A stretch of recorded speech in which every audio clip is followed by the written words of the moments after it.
Hello and welcome to UnJustified, where we always cover the truth, the facts, the good, the bad, the ugly, on an unbiased and sometimes very unpopular opinion. Today we're going to be talking about something just a little bit different. We're going to be talking about district attorneys and their roles, and a certain district attorney in Colorado in a county called Weld. The reason we're going to be talking about this today is simply because one of the cases that we have been going over quite a lot, and that would be the Chris Watts case, of course. That is the district attorney that actually prosecuted in the Chris Watts case, and he was over, of course, the investigation and the law enforcement and everything in general. You know, Frederick, Colorado is a town that is in conjunction with Weld County, Colorado.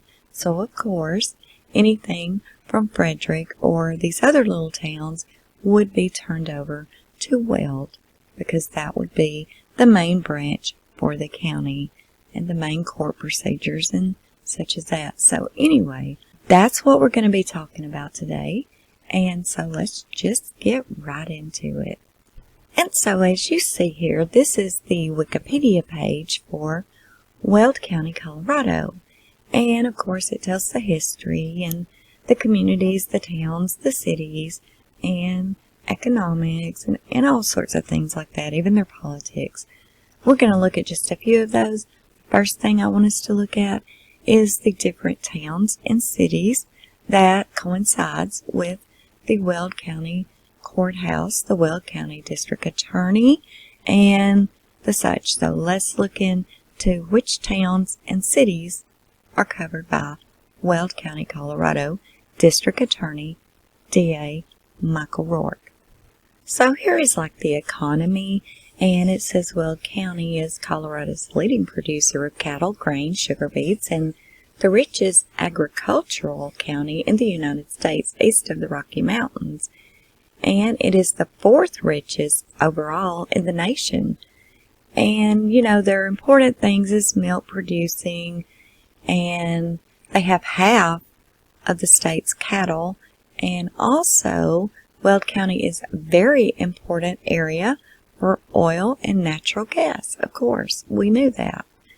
Okay, some of the cities, and I'm not going to call them all out, of course, but some of them that we are most familiar with, it's going to be like Brighton, Fort Lupton, Evans, Greenlee, Longmont, North Glen, Thornton, Platteville here in Frederick, Garden City, Erie, Firestone. We've all heard of those, or the ones that has been following the Watts case more especially. You've definitely heard of all these little cities and towns. They even have a part of the area, and it's got several little cities in it that is considered the ghost towns, which I find that kind of cool in a sense, I guess. Okay, their politics, they are a strong Republican county, very strong. Okay, so let's get right on into something else about Weld County.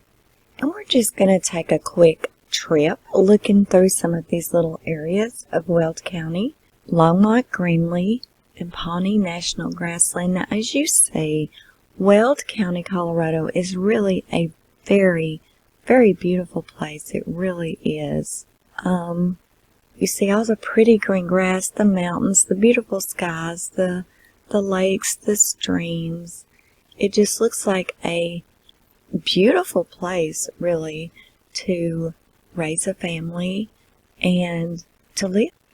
At the same time, as you were told as a child, and I'm sure you even tell your children, you can't judge a book by its cover. You just cannot. And there's also another saying, it's not what's on the outside, it is what is on the inside that really matters, right? So that said, even though what you see when you're in the county of Weld, Colorado, is absolutely beautiful, It really is. What is on the inside is not so pretty. I found that out through my research. Now, what I mean by what's on the inside is how it's ran. The power people of the county is the ones that keep the county going, right? The district attorney, he is responsible for each of these little areas that you're looking at right here. He is responsible for the sheriff's departments, the law enforcement. He is the power dog. He is what is kind of referred to as the godfather of the law enforcement, the godfather of the courtroom. Now, let's be real. When we go to court, who usually makes the decision? It's usually the DA, right? Seriously. The DA is the one that actually tells the judge what needs to be done. That's just the way it goes. And it is very rare that the judge will go against what the DA recommends.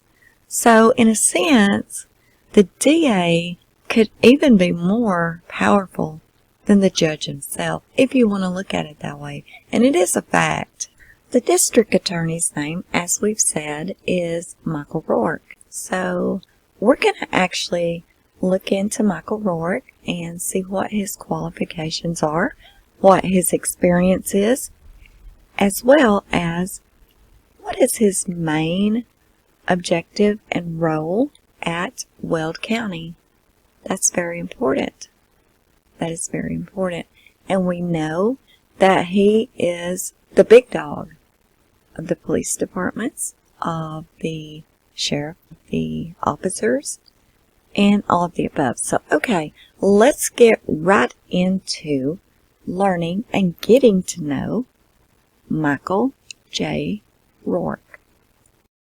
Okay, let's just look at a little short bio of Michael J. Rourke, the district attorney of Weld County. Maybe we can learn just a little bit more about him from the outside looking in. It says Michael J. Rourke became elected district attorney for Weld County after the November 2016 election. He was originally appointed as district attorney by Governor John Hickenlooper in December of 2014 after Ken Buck was elected to the Congress.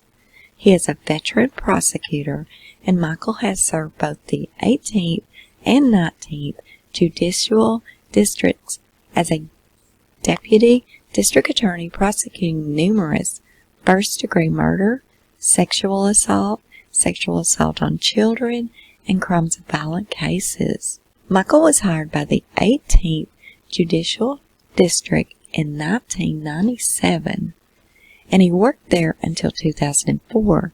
In 2005, Michael came to Weld County as a chief deputy district attorney and was promoted to assistant district attorney in November of 2007.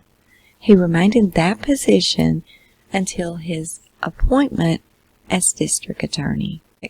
Michael earned his undergraduate degree in history from the University of Colorado in Boulder in 1984. He received his Juris Doctorate in 1997 from the University of Denver School of Law.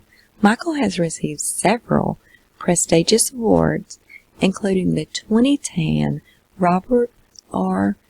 Gallagher Prosecutor of the Year, awarded by the Colorado District Attorney's Council, and the 2015 Criminal Justice Award, given by the Colorado Organization for Victim Assistance. In addition to his prosecution experience, Michael has been a trainer and presenter on investigation and prosecution topics such as no-body homicide cases, sexual assault, crimes against children, violent crimes, and legislative changes. He was the keynote presenter at the 2013 Colorado District Attorney's Council Annual Conference. A Weld County resident, Michael has been active in our local community for many years, including serving on the Weld County Community Corrections Board, the Criminal Justice Advisory Committee, and the Weld County Child Fatality Review Team. So wow, he really has lots of credentials, lots of knowledge, lots of experience, and tons of power. So you would think that he would make sure all of the investigations are ran correctly because he has a lot to lose. I mean, his name is big. Also, this was a new election year. And let's just take a small look at the little article that was written about him running again and not having anybody to run against him. And it says district attorneys have a lot of power in the criminal justice system. Decisions made by the DA's office can impact communities and families for decades. This is something the current Weld County office takes seriously. Michael Rourke, the Weld County District Attorney, is running for his second term in the position. He started the job after being appointed in 2014 by the former Colorado governor to replace Ken Buck. Ken Buck is now a U.S. congressman.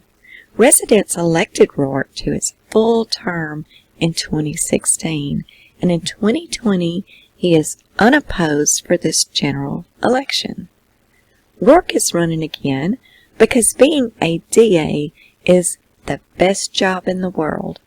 His office, he said, gets to do good for the county. Well, doesn't just mean sending people to jail, sending people to prison, because that's not what this job is about. Well, Rourke, really? I think you believe that partially, but not totally. It's really looking at how we can try to make the community safer and handle every case the right way, for the right reason, to get the right result. That's different for every case. Well, yeah, keeping your community safe is very, very important. And I agree. You should handle every case in the right way to get the right result. I couldn't agree with you more, Mr. Rourke. However, the only case I've really looked into that you were the powertrain behind, I do not think was investigated properly. And I'm not alone in that thought. There's many that doesn't believe so either.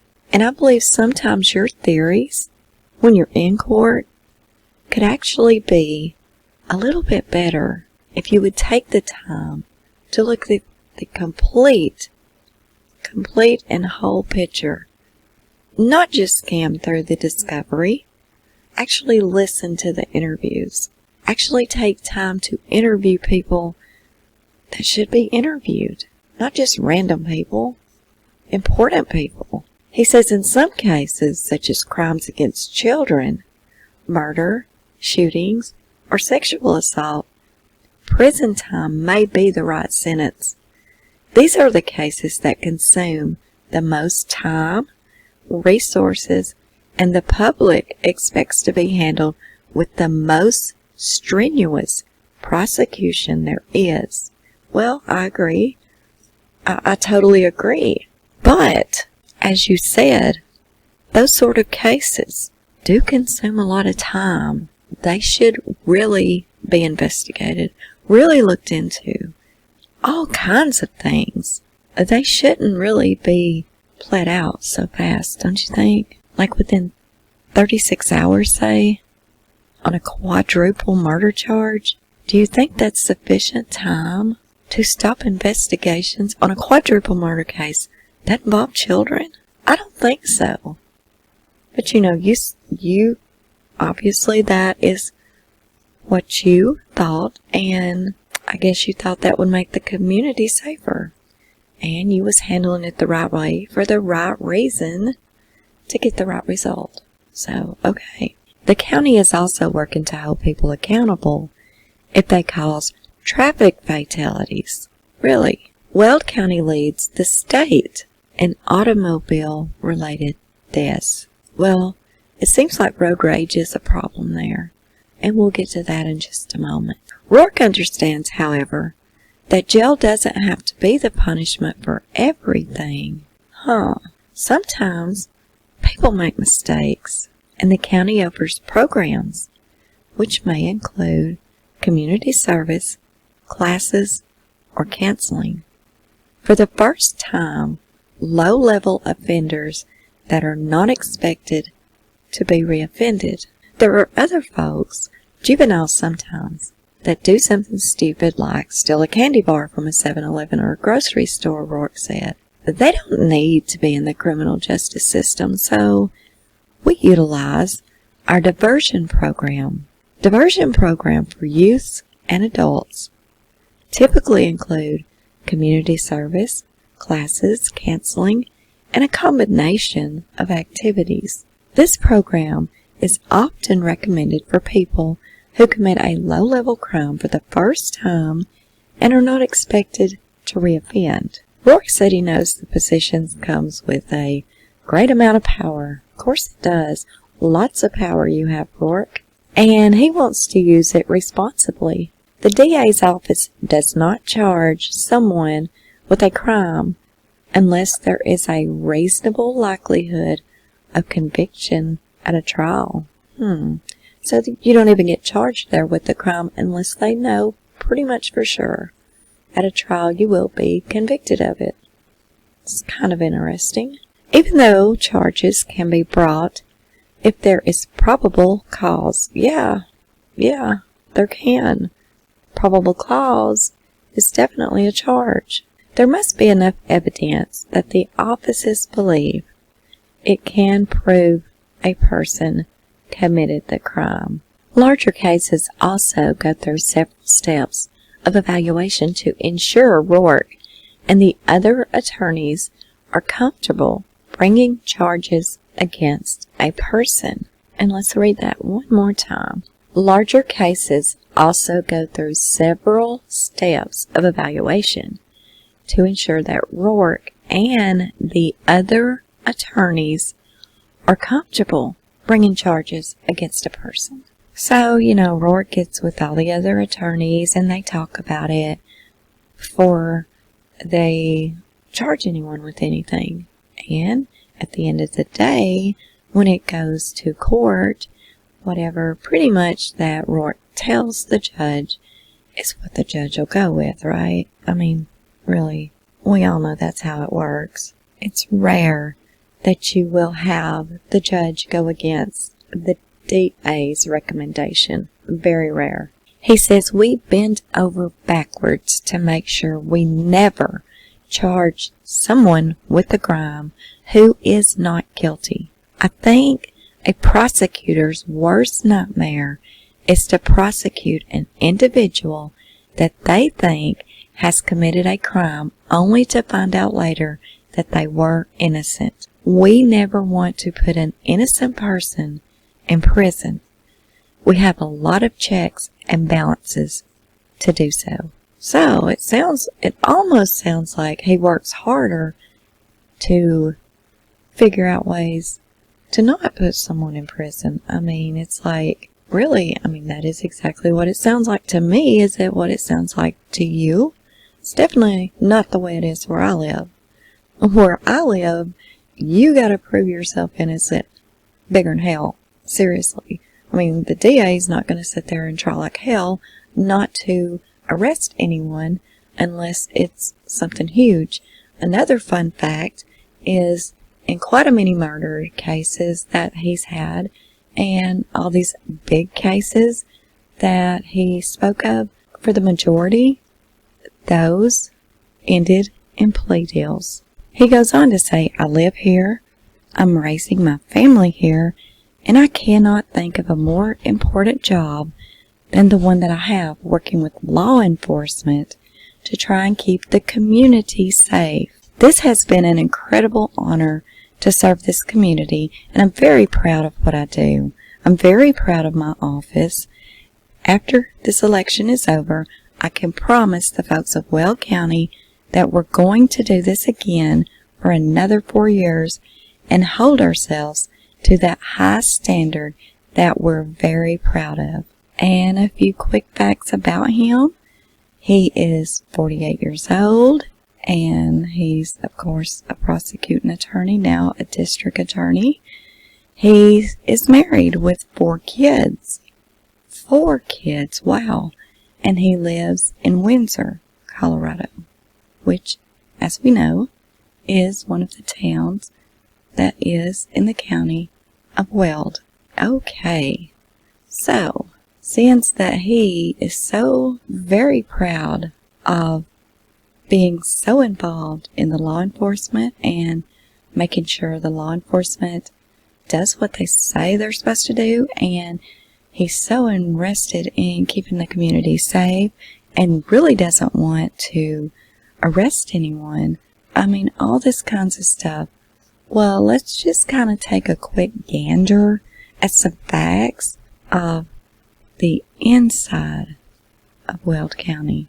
The people that actually take orders, I guess you could say, and are under District Attorney Rourke, as well as District Attorney Rourke works with very closely and pretty much calls the shots of the law enforcement agency of the different little towns. So let's take a look real quick at some of that. Possible cover-up. The deputy is accused of trying to protect one of their own, who is now charged with killing his wife. 7 News reporter Mark Stewart with the latest twist in this investigation. And Mark, the Weld County DA wants to know if deputies crossed the line. And to do that, Eric, we've now learned the Fort Collins Police Department has been brought in by the DA to investigate the Weld County Sheriff's Office. The goal is to see if deputies did anything wrong when they handled a murder case with a fellow deputy at the center. Tonight, the integrity of this investigation is already under question. At first, Ashley Fallis's death was ruled a suicide, yet husband, a Weld County deputy, was indicted for her murder. Now 7 News has confirmed the Weld County DA is investigating Fallis's former co-workers. This was either the worst handled homicide investigation in the history of America or something entirely conspiratorial in nature. Attorney Rick Blundell represents one of the 2 deputies now fired. He's concerned the DA will determine if criminal charges should be filed, a potential conflict since the DA works closely with the sheriff's office. How at the same time can they in good conscience be investigating those agencies to see if those same officers committed crimes? Just weeks ago, in a lawsuit, Ashley's parents accused top levels of the sheriff's office with, quote, the destruction and suppression of evidence. Blundell adding he thinks the Evans PD should also be investigated. If we can't trust the integrity of law enforcement, then that's the heart of the criminal justice system. I asked him to interview with us on camera, his office declining, saying this is an ongoing case. We really wanted to know if he will decide if there are criminal charges or if someone else, such as an independent prosecutor. The sheriff's office says it will cooperate. Reporting live tonight, Mark Stewart, 7 News. So, it looks like District Attorney Rourke had an issue with one of his own, a deputy. And it even seems like there was attorneys that think there wasn't something right. There's just not something right. One, this guy should have been vetted long ago, right? Before any of this happened, right? There was warning signs. There was warning signs with the guy. I'll just put it that way.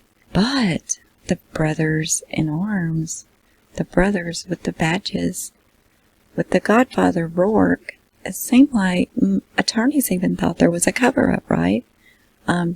Destroying evidence. Wow. Here's another little article about it. Let's take a quick look at this one. And top-level officials covered up Ashley Fallis's murder in 2012. Her death was originally ruled a suicide, but now her husband, Tom, who was a former deputy, is charged with her murder. A deputy is already on leave, accused of withholding material information about the case. An internal investigation is also underway. And Lindsay, the Weld County Sheriff's Office, the latest, accused of staging the cover-up. Eric, the Fallis was already suing Evans police officials for covering up a murder. Evans PD was the agency responsible for investigating the death, but the sheriff's office assisted. And Ashley's family believes deputies also helped with a cover-up. The night his wife died, 4 of Tom Fallis's fellow deputies came to help investigate what happened to Ashley. Now they're the ones under investigation. The sheriff's office says it learned last month at least one deputy might have failed to report material information about Ashley's death. He's the one now on leave as the internal investigation continues into the other 3's family, already accusing the Evans Police Department of a cover-up. Today they updated that lawsuit, adding that top-level officials at the sheriff's office were involved with, quote, the destruction or suppression of evidence. What would you say to people questioning the integrity of the sheriff's office? I'd tell everyone that the sheriff's office is being transparent and cooperating in a manner or an aspect of this case. As he heard Fallis admit to killing his wife, Ashley. When I heard him saying, "Oh my God, what have I done? Oh my God, what have I done?" Nick Glover told jurors that after it happened next door, he, his sister, and a friend crawled on the floor to get to a bedroom window. They cracked it open and heard a frantic Tom Fallis talking to 2 people who were motioning for him to quiet down. He proceeded to say, "I shot my wife." Glover's that my sister was killed by Tom Fallis. That powerful statement made by Ash's mother earlier this year seems to carry more weight now that Tom Fallis is behind bars. A grand jury has indicted him for the second-degree murder of his wife, Ashley. Evans police ruled the case a suicide, but her family has always had suspicions that her husband, Tom, pulled the trigger. He was a Weld County Sheriff's deputy at the time of her death. Let's see what the verdict was for this guy. We, the jury, find the defendant Thomas Fallis not guilty of murder in the second degree and all lesser included offenses. Now, afterwards, the former Weld County Sheriff's deputy hugged both attorneys. What you can't see on camera were Ash's parents. One of them cast their eyes downward as the not guilty verdict was read. They believed that Tom killed Ashley. Jurors obviously had doubts and exonerated him. And Lance, Ashley Fallis' family, they've been pretty vocal leading up to the trial, but no one wanted to talk about the verdict today?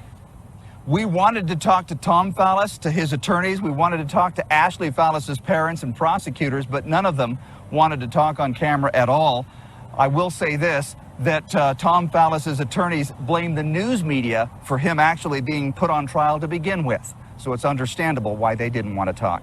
Reporting live in Greeley, Lance Hernandez, Denver 7. Well, that was a very sad case. And as you see, he got off scot-free. The deputies that helped him cover up everything, so got off scot-free. Now, this was the whole, there was very many of the Weld County officers involved in that whole situation right there. And what is even more disturbing to me is the fact that her family knew. I mean, I could just look at this guy and tell that something's wrong upstairs. I mean, he's obviously on a power trip. He's obviously a total narcissist. And he's obviously very dangerous. Let me tell you. I didn't shoot my wife! Tell me what happened then. Tell me what happened. Why do you have those scratches on your body? I just told Why you. do you have... That is not from you doing that. You know what? Yeah, it is. When you shave your chest, you sit there, and I do this all freaking day. You're just trying to make more scratches right now. Oh, my God. She's telling you to get off of me, get off of me. And you're saying, don't leave me, don't leave me. Oh. Why do you think that a neighbor that has nothing to do with this is going to say that? Which one? The one next door It who's doesn't threatening matter to kill our which dog, or one. which one? It doesn't matter which one. You have to explain that. Never happened. She never said that. You know what? I did. And I've told you. I've told her to her mom. Them because your mom. You don't need to listen to her anymore. You were mad at the fact that she was listening to her mom. I've already told you that. Yes, and so when you went upstairs, you were arguing with her. And you know you were arguing with her. That wound on the back of her head isn't where she could do it herself, Tom. It is not. Oh, bull. It is not. Bull. Seems like a really nice guy, right? Doesn't seem like he has any sort of anger issues whatsoever, right? Well, he is a deputy sheriff for Weld County. The article was actually posted in the Greeley Tribune website, and I'm sure it was probably a newspaper as well, but it says, Weld DA Michael Rourke targeted in murder plot by white supremacist gang. Unsealed court documents are revealed. Okay, this was actually done May the 10th 2019, but then it was updated in May the 28th, 2020. So I'm just going to read that to you, but while I read it, I'm going to let you look at this little video of Rourke, his wife, and a few different things, and that way that'll help you get to know him a little better as well. Weld District Attorney documents recently made public show District Attorney Michael Rourke was the target of a murder plot by a member of a Colorado white supremacist prison gang. Billy Allen, 32, of Cannon City, was an inmate at the Weld County Jail. He is accused of planning to kill Rourke in December of 2018 in retaliation for filing weapons and drug possession charges against him. A tracked member of the 211 crew, Allen was arrested on April the 30th, 2018 outside of a downtown Greeley hotel and booked into the Weld County Jail on suspicion of illegal possession of a handgun and narcotics. Additional charges were added a little less than a week later when hotel staff found 5.56 millimeter and .22 caliber rifles hidden in the room where Allen had been staying. By November of 2018, the Weld District Attorney's Office had 3 active cases against Allen, encompassing charges ranging from felony weapon possession to drug possession, and several habitual criminal sentencing enhancers. Although one of those 3 cases has been dropped, Allen was facing more than 50 years in prison. In December of 2018, a Weld County Jail deputy overheard Allen and another inmate of Unit 4 talking. The Tribune is not identifying the other inmate nor the other suspects implicated in the plot. At the request of the Greeley Police Department to protect the integrity of the investigation until after Allen has gone to trial, the Tribune regularly complies with requests from law enforcement to protect the anonymity of the witnesses to gang violent-related crimes. The conversation first focused on Allen's anger about someone on the outside snitching or otherwise providing law enforcement with information resulting in his charges. Told the other inmate he faced up to 136 years in prison. When he bragged, would only elevate his status to 211.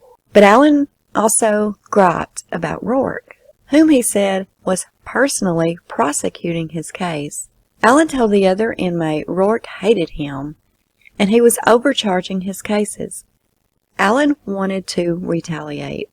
He told the other inmates he was going to coordinate with another soon-to-be-released Weld County Jail inmate to throw Rourke a pizza party. The 211 crew, a previously unknown white supremacist gang, first formed in 1995 to Denver County Jail, with many members hailing from the Fremont County, first received notoriety in March of 2013 when former Colorado prison inmate Evan Ebel executed then Colorado Department of Corrections Director Tom Clements at his Monument home. Ebel posed a pizza delivery driver when he carried out the murder. He was later killed in a shootout with law enforcement in Texas. Allen wanted Rourke killed by Christmas in much the same fashion, according to the court records. He wanted his plot to be carried out at 2:11 a.m., a nod to the 211 crew. I'm going to make sure something happens, Allen told the inmate, according to the records. I'm going to make sure I have a pizza delivered to him. He's going to get that pizza should his plan fall through. Allen vowed to take a bite out of Rourke's face at the beginning of his trial, which was originally slated for February the 11th, according to court records. Allen apparently didn't realize until the conversation with his fellow inmate, February the 11th, is abbreviated to 11. Tell me this isn't a symbol, Allen said, according to court records, adding that he hoped for a 211-year prison sentence. Upon the conclusion of the conversation between Allen and the inmate, the jail deputy informed Weld County Sheriff Steve Reams about the murder plot. Reams then informed Rourke.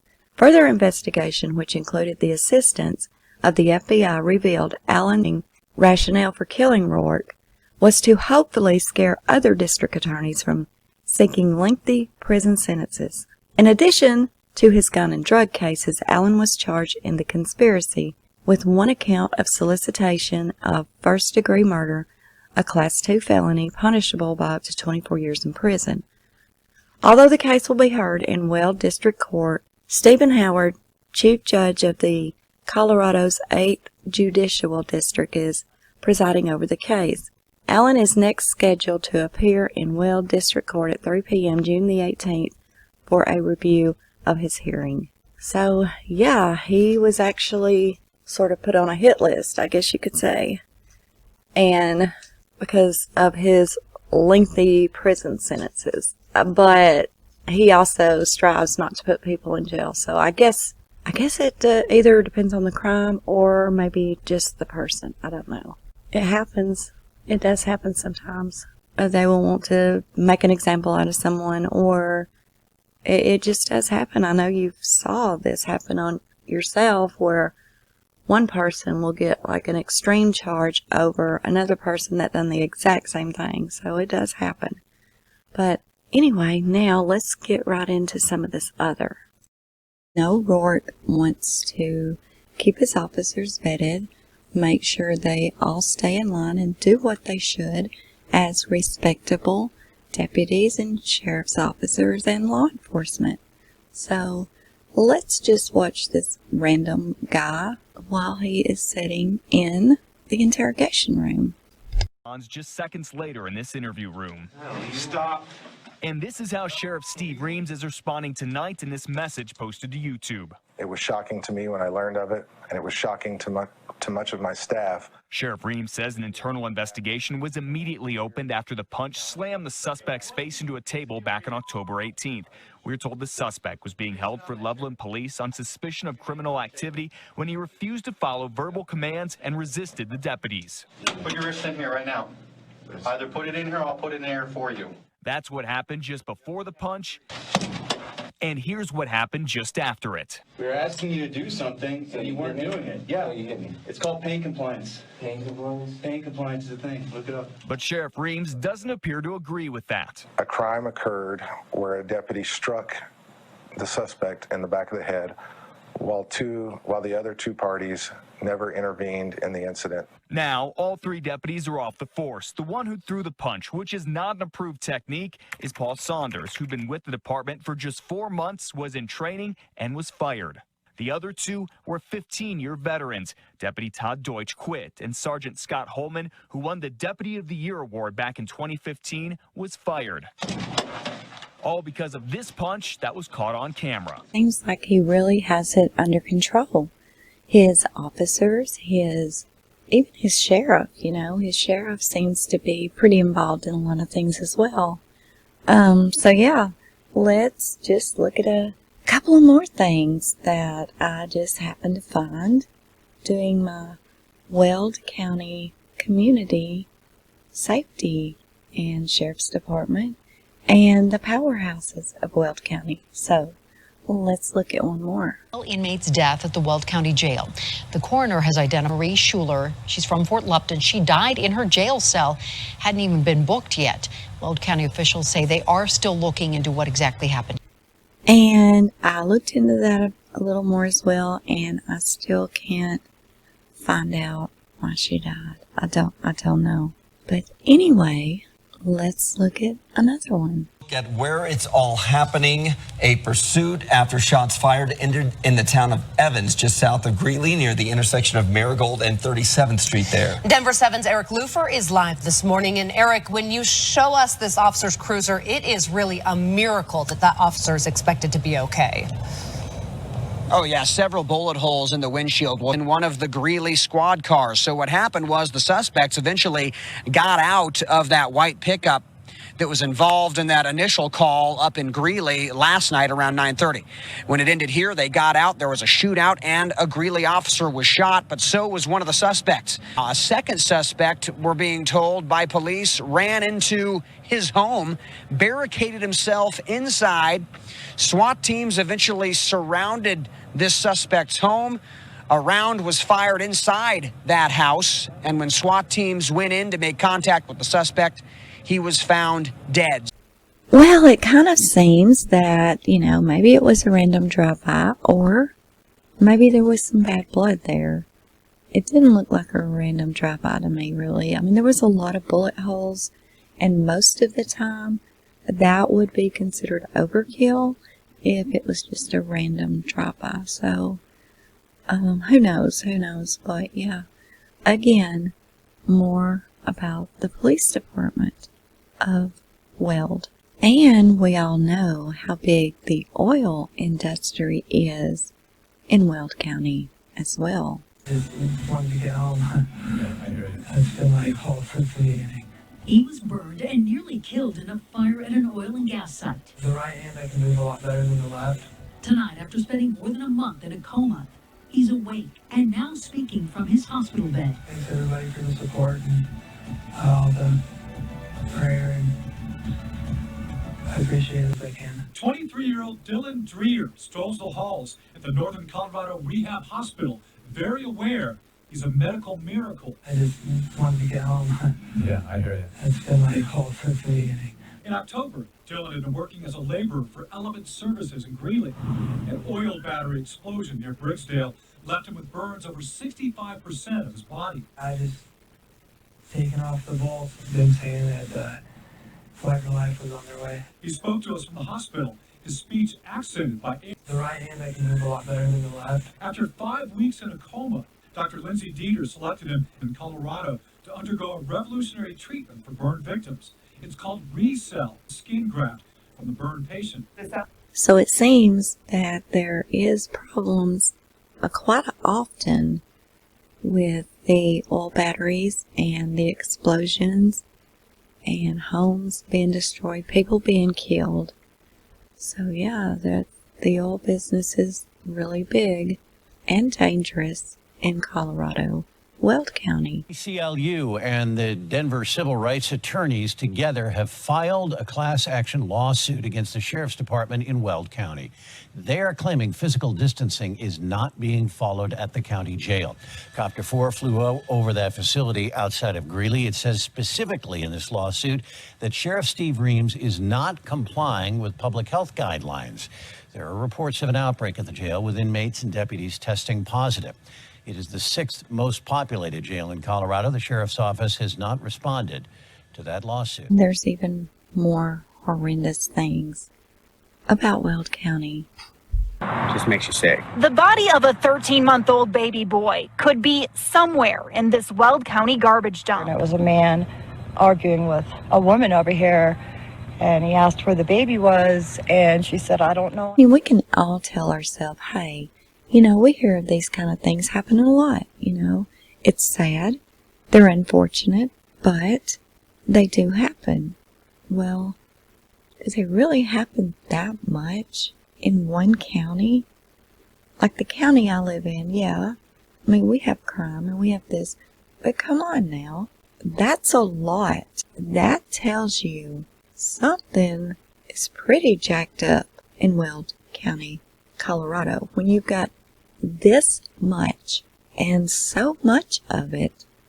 The actual law enforcement themselves, the deputies, the sheriffs, the DA, they're involved in it, right? That's pretty messed up, wouldn't you say? About the kidnapping around 10 o'clock last night. We believe that when the mother went to pick up her daughter, the estranged husband chased them away from the scene, ended up causing them to crash, and then at some point took over their vehicle. You can see the estranged husband's black Mercedes stuck in a ditch. You can also see tire tracks in the snow nearby where a car drove off the road. That's where investigators found a woman's shoe. The first body was found about 2.5 miles away. The second body, another mile beyond that. The video shows one security guard holding the 24-year-old man in a chokehold and another throwing at least 8 punches before he's thrown to the ground. Someone yells for them to stop. The man's face was cut, lips busted and swollen, back scraped and bruised. His hand also hurt. The victim, who asked us not to identify him, tells Fox 31 he and his family were at the El Rodeo nightclub in Garden City on Friday. Just after midnight, We even have inmates from Weld County that is suing The sheriff's department. I'm not even kidding. Listen at this. Deputies of excessively abusing inmates with shotguns. A judge dismissed the petition the same day it was filed. So what do you think about that? I mean, seriously. Inmates suing the sheriff's department for intimidating them or doing things to make them feel unsafe while they're in jail with their shotguns at Weld County.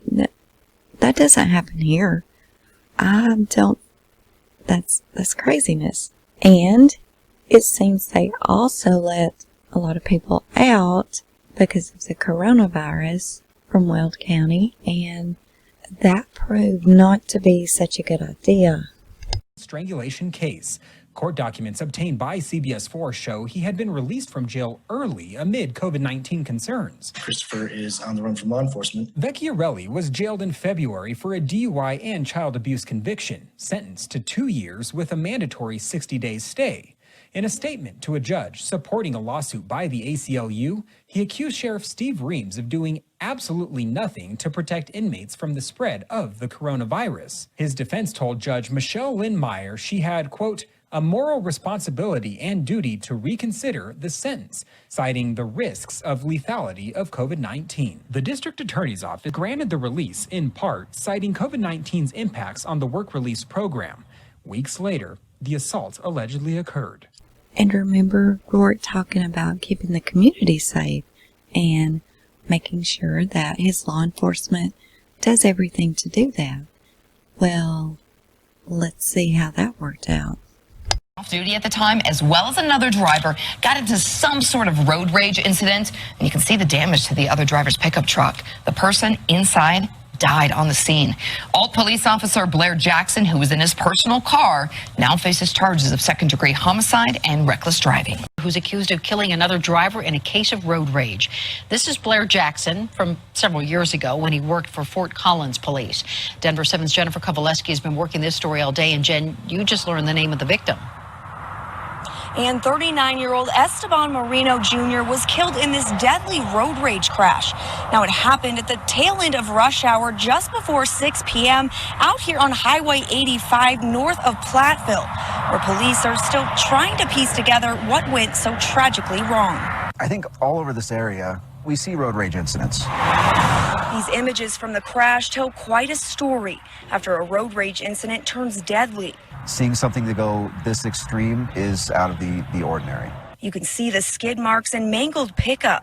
Investigators say off-duty Alt police officer Blair Jackson was behind the wheel of this Subaru and got into a road rage incident, killing 39-year-old Esteban Moreno Jr. from Evans. Jackson previously worked at the Fort Collins Police Department. This is a photo from his time there. Anytime an officer is accused of anything, it always affects the law enforcement community as a whole. But more importantly, it affects the Weld County community as well. So, we have sheriff's deputies actually killing someone because they were off duty and their temperament and whatever is so bad, their road rage, the deputy, the sheriffs themselves, is actually responsible for other people's deaths because of road rage. Now, is it just me? Or does it seem like these sort of people would have been problems more than just the one time they got in trouble or done whatever they do, right? So, wouldn't you think these officers should be vetted just a bit more, Rourke? I mean, you know, it is your job to keep the community safe, right? You said that yourself. And this is a different case, but it'll kind of give you an idea of how he does settle most of the murder and those sorts of cases. I'll just play just a second of this. I am very pleased to formalize with the defendant in Weld County District has been returned to her family, and hopefully she may now rest in peace. So we also have deputy on deputy issues in Weld County. Take a listen at this. Or why this deputy was even there in the first place. Contact 7 Chief Investigator Tony Kowaleski joins us tonight from the newsroom. Tony, police are sharing limited information at this point. Yeah, and Shannon, at this hour, there's still, as you pointed out, many unanswered questions. Specifically, why was that off-duty deputy involved in that late-night high-speed chase? And then what led an officer to shoot into that vehicle? Speed bus, 95, no paper approaching. You're listening to Scanner Traffic. He just cut off 2 more vehicles. A late-night high-speed chase through northern Colorado. We'll try to find a good place to deploy some spikes. Police chasing 2 vehicles. Police telling us both failed to yield to officers. The Toyota 4Runner coming to a stop at this intersection near 42nd Street and Highway 85 in Evans. We're coming up 42nd Street, and I got the 4Runner, Colorado. Staying fire in the EMS, and I need some units. We have an adult male shot. Unknown location for injury at the time. Denver 7 first reporting the man shot, the driver of the 4Runner, was an off-duty Adams County Sheriff's deputy. Police confirming a City of Lis officer fired the shot. If there's any county units on the county channel heading north on 85, keep your eye out for that Jeep Liberty that left with some spiked tires. So they also have their own sheriffs shooting each other. One was off duty and one wasn't. But either way, it was 2 officers that shot each other in Weld County. And if that wasn't enough, and look at this, another deputy arrested in Weld County. Okay, Rourke, I'm starting to wonder about your boys in blue. Are you not vetting them? Are you not checking them out? I mean, come on. This is kind of ridiculous. Let's take a listen. He now faces a felony charge of sexual conduct in a correctional institution. An internal investigation is also underway. Sisters in Blue riding ahead and behind a slain Adams County deputy was transported to a Thornton funeral home earlier today. But there's still so much we don't know about Jesse Jensen and the circumstances surrounding his death at the hands of another officer. Denver 7's Tom Mustin spoke with Deputy Jensen's family today, as well as those investigating the shooting. Tom?